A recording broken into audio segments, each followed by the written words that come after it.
Good evening, I'm Dennis Ward. Welcome to a special edition of APTN National News. Indigenous veterans have served in Canada's armed services for decades, but you wouldn't know it by looking at their military headstones. It was only this year that Beechwood National Military Cemetery in Ottawa unveiled Indigenous spiritual symbols for grave markers. Here's Lindsay Richardson with a profile of the Cree vet who had the honor of being the first. Is that Daddy? There's nothing quite like a father-daughter reunion. And thanks to military life, Leah and Justin Cannell had a few. I just remember that Daddy made me laugh a lot and had pillow fights and tickle fights. I loved pillow fights. Today, the reunion looks a little bit different. Corporal Justin Cannell died unexpectedly in November 2021 and is buried here at Beechwood National Military Cemetery in Ottawa. He was an amazing father and husband. Yeah, we miss him desperately. I wish we had more time with him. To mark 1 year since his passing, Justin's daughter Leah, his widow Caitlin, and close friend Andrew have come to the site to lay medicine, a braid of sweetgrass, a box of hand-picked sage, and berries as sustenance for the spirit world. Justin was in the process of really kind of reclaiming his culture. Yeah, he was trying to learn Cree. He had learned a little bit of Cree. Yeah, he had smudged. He didn't know where to start. There was a lot of intergenerational trauma, and I mean, we all know the stories. Justin was born in Indian Head, Saskatchewan, and enlisted in the military in 2007, serving overseas in Latvia, Ukraine, and Iraq. Here at Beechwood, military families are offered the option to customize headstones with spiritual symbols. But at the time of Justin's death, none existed for Indigenous veterans. What I didn't know at the time is they had already been in the process of getting more symbols approved to kind of represent the breadth of Canadians that serve. Several months later, in June 2022, Justin's headstone, Beechwood's first ever, featuring an engraving of the medicine wheel, was officially erected. It's now one of 11 symbols available for family members seeking to bury their loved ones here. You've got the Christian symbols, you've got the Star of David, you've got symbols for the Muslim community, you've got symbols for the agnostic community, paganism, so Wicca. Indigenous folk had been part of the military since the 1500s, and now we're finally recognizing them properly and allowing their cultures to be seen. At the same time Justin's stone was unveiled, Beechwood also inaugurated its first ever Métis headstone. And McCarthy says even now the cemetery is working with the military and community stakeholders on a third spiritual symbol to honor Inuit veterans. I think it's representation, and I think a lot of people don't realize that the road to reconciliation comes with that recognition and that representation. Those who knew Justin best know it would be a source of pride. He would have loved it. He would have freaked out. He would have bragged, yeah. He bragged and boasted about it 100%. He would have been so proud. He would have been. And he probably would have been shocked or something like that. I think a bit too. Yeah, I think so. He wasn't a cocky guy, but the things that he could show off about, he would be cocky about them. People come into your life as either a lesson or a blessing, and Justin was both. Yeah, he was a blessing to have in our life, and there's been so much to learn from his life since he's passed. So we've been a little lost, not gonna lie. We're finding our way though. Yeah. For now, they have at least one cardinal point right here, a reminder of Cannell's military contribution and culture, tucked between Beechwood's crosses, row on row. Lindsay Richardson, APTN National News, Ottawa. The early November weather in Ottawa was perfect, but only a handful of people gathered at the National Aboriginal Veterans Monument on Tuesday to recognize Indigenous Veterans Day. APTN's Fraser Needham has that story.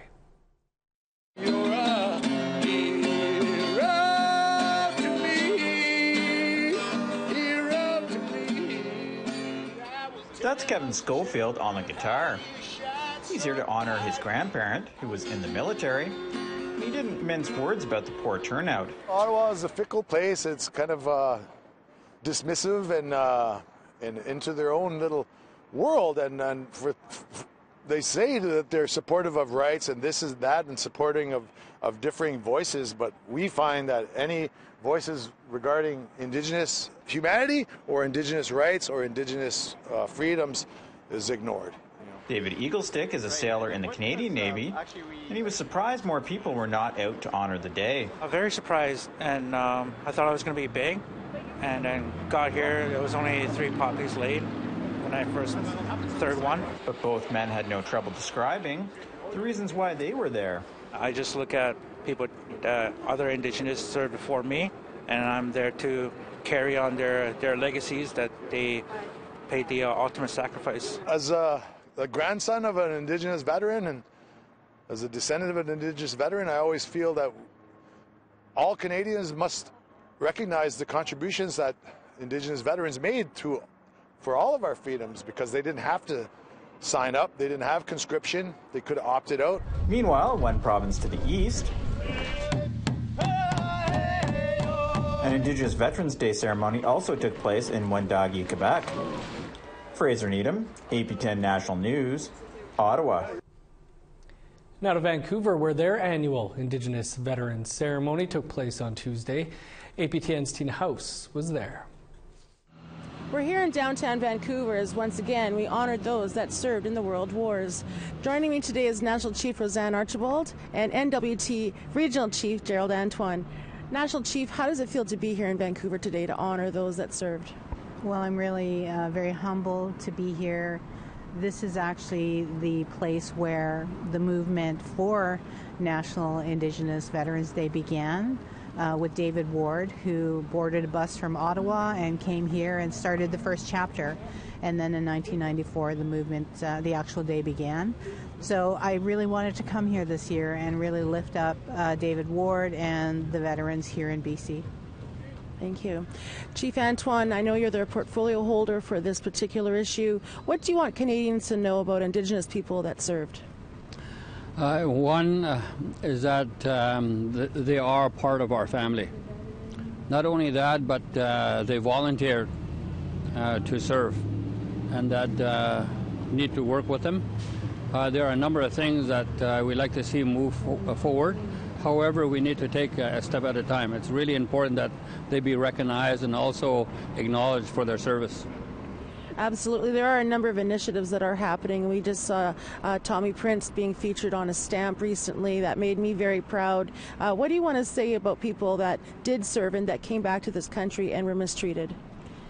You know, that's a hurt that still is taking time to heal. I know that I've spoke to veterans who, look at that part as a really difficult period for veterans, especially in the First and Second World Wars. So as we move forward, I want this day to grow. Last year was the first year that the flag was at half-mast for National Indigenous Veterans Day, and so I hope that that's a practice that keeps moving forward and that we find new ways to honor and lift up our veterans. Absolutely. Thank you so much, both of you, for joining us. Thank you. Back to you in studio. Still to come, the story of veteran Elijah Smith. Stick around.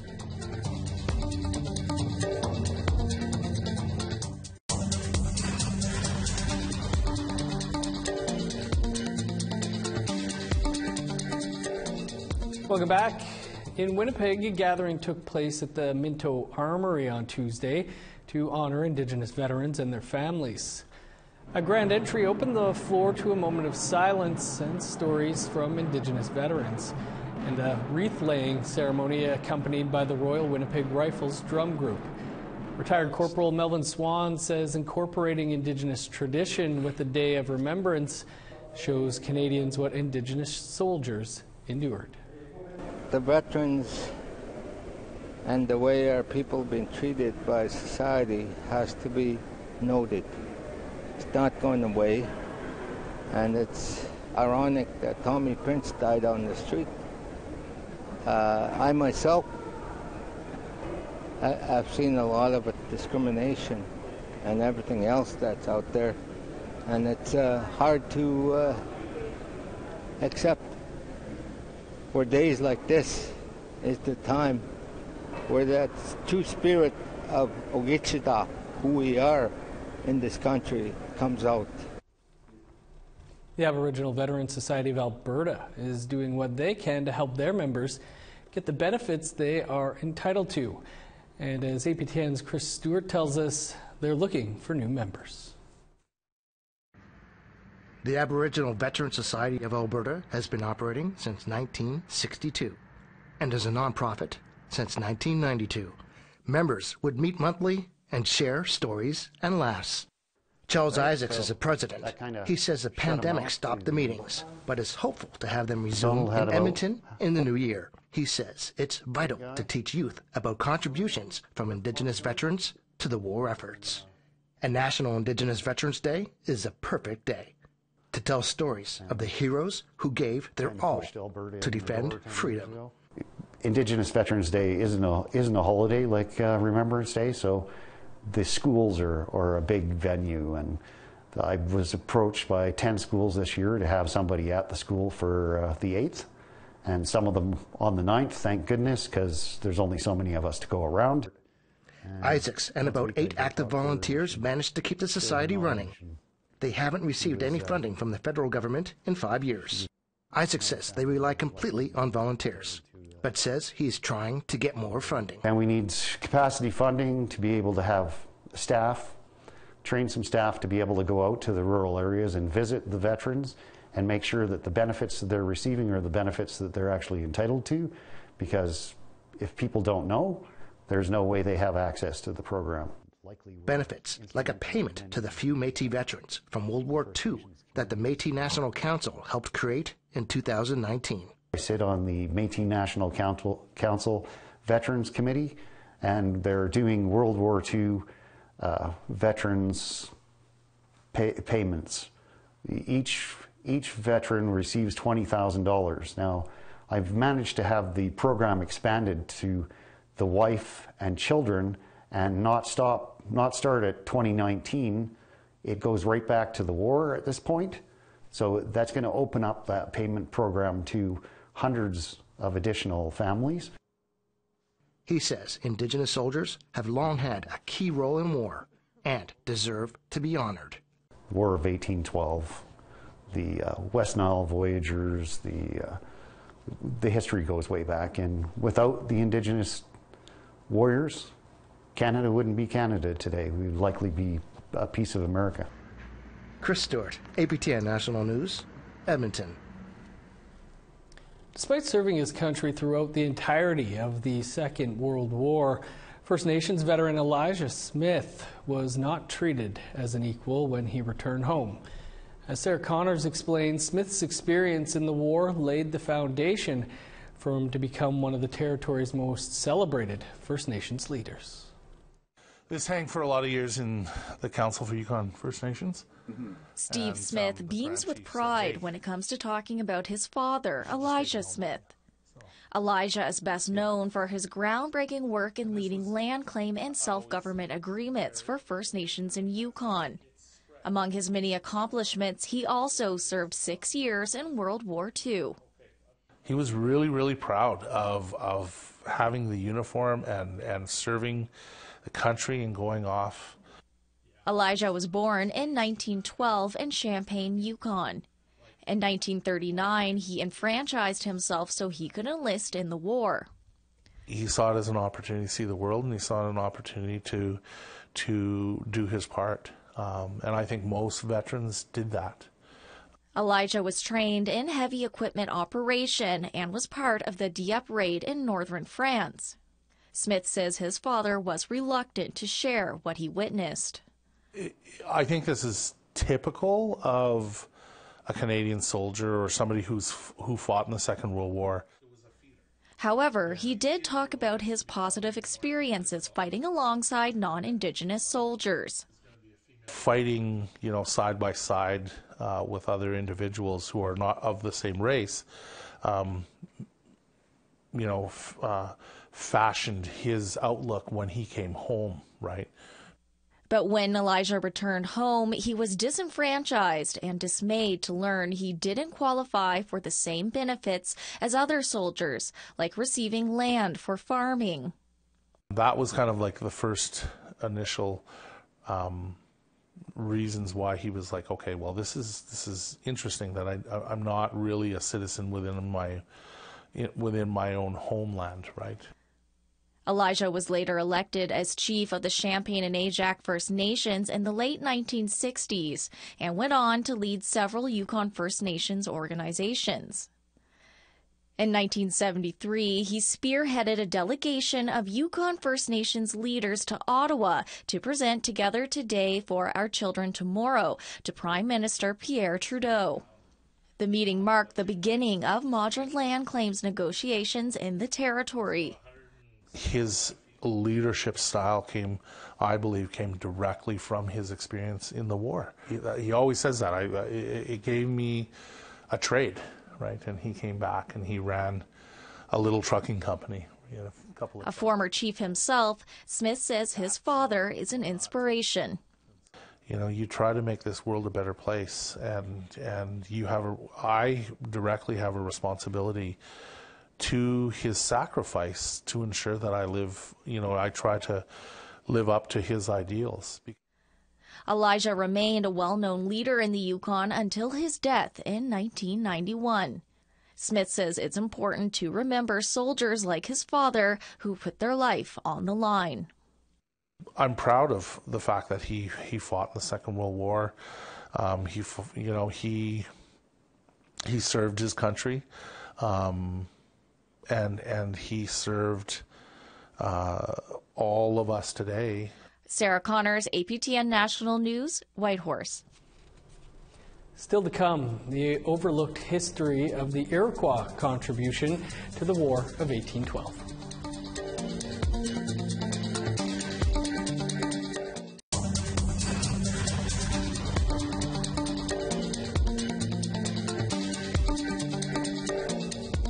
Welcome back. The contributions and sacrifice of Iroquois allied soldiers to the British during the War of 1812 is often overlooked. They played a major role in the battle between British and American forces, and there was a solemn ceremony in Niagara Falls to honor these so-called forgotten soldiers. Steve Monjo has more. The sound of rifle shots and battle cries have long since disappeared. But over 200 years ago, Queenston Heights Park was the site of one of the most famous battles in Canadian history. And it's where veterans and the public came to honor and remember the Six Nations members who fought here. We're kind of coming out of the shadow of Canadian history as well as American history. So our stories and contributions to wars is starting to be more highlighted now, and the positive contributions that we did throughout these specific battles. The Battle of Queenston Heights, if it wasn't for the warriors to come up the heights to pin down the Americans, the British would never have had the opportunity to turn back, to gather together and push up the heights and push the Americans off. So it's little stories like that, and that's only a small one example of many that we get to highlight on a day like today, as well as recognize our Indigenous veterans. Most Canadians think the War of 1812 was fought between the British and Americans, but 10,000 Iroquois and other Indigenous allies fought on the British side. Niagara Park Senior Advisor Tim Johnson says without their help, this park and the surrounding area could have been part of New York State. Most historians today say that were it not for the contributions of First Nations, Canada would look very different if it were not in fact absorbed into the United States. That's a huge history lesson for the entire country. And so we build from that and then bring out all of the detail of all of the service that Indigenous peoples have had, going back to when they were allies nation to nation, to today working and serving in the Canadian Armed Forces. Howard Hill was one of the veterans honored at the Valor and Victory service. He feels it's important to support their service and remember their sacrifice for future generations. Oh, yes, it is. You got to carry the tradition on. I'm a third-generation veteran. My grandfather was in World War I. My father was in World War II. My brother and my brother-in-law and I were in the Vietnam War, so it's a tradition that we try to carry on. Unfortunately, I don't have any kids in anything. I hope we don't have to have any in the wars, but if we do, we'll support them in any way we can. Steve Monjo, APTN National News, Niagara Falls, Ontario. And Canada Post recently unveiled a new stamp honoring one of Canada's most decorated Indigenous war veterans. Sergeant Tommy Prince was from the Broken Head Ojibwe Nation north of Winnipeg. The Elkhorn Residential School survivor was awarded 11 medals for his service in World War II and the Korean War, including the Military Medal and the U.S. Silver Star. Prince was also an advocate for abolishing the Indian Act. The new stamps are available for purchase at Canada Post kiosks. Gordon Bluesky is chief of the Broken Head Ojibwe Nation. Sergeant Tommy enlisted at a time where he wasn't forced to enlist. He wasn't forced to be a part of the military action that was being taken overseas. He joined voluntarily, as many of our Aboriginal soldiers did then and still do today. I can only imagine what a person like Sergeant Tommy had to endure, carrying the traumatic, the PTSD that he already had from attending residential school. In honor of all veterans, past, present, and future, Tom Eagle enlisted in the Army when he was 19 years old and stayed until 1975 as a soldier and NATO peacekeeper overseas. Here he is reading the Veterans Prayer in 2008. It's the veteran, not the preacher, who has given us the freedom of religion. It's the veteran, not the reporter, who has given us the freedom of the press. It's the veteran, not the poet, that gives us the freedom of speech.